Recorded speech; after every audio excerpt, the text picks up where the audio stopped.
In the Bible, we have 4 books that give an account of the life of Jesus Christ: Matthew, Mark, Luke, and John. We call them the Gospels because they tell us of the good news of Christ. 3 of them, Matthew, Mark, and Luke, are fairly similar in content and style, so much so that they're referred to as the Synoptic Gospels. John is a little different.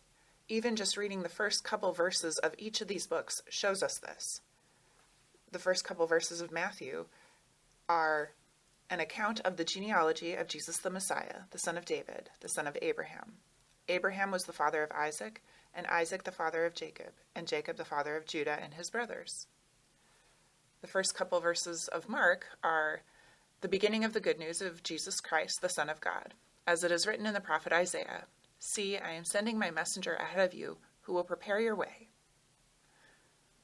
In Luke, since many have undertaken to set down an orderly account of the events that have been fulfilled among us, just as they were handed on to us by those who from the beginning were eyewitnesses and servants of the word.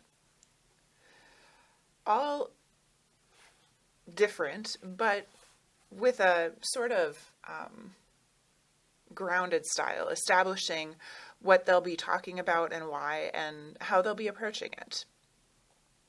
Then there's John.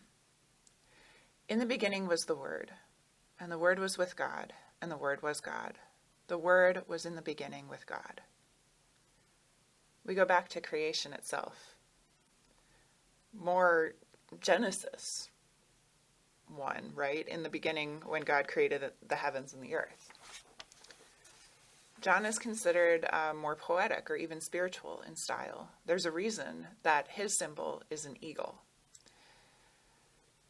A few weeks ago, we started this Lenten journey, and we've been approaching our readings with the question, who is this Jesus in mind?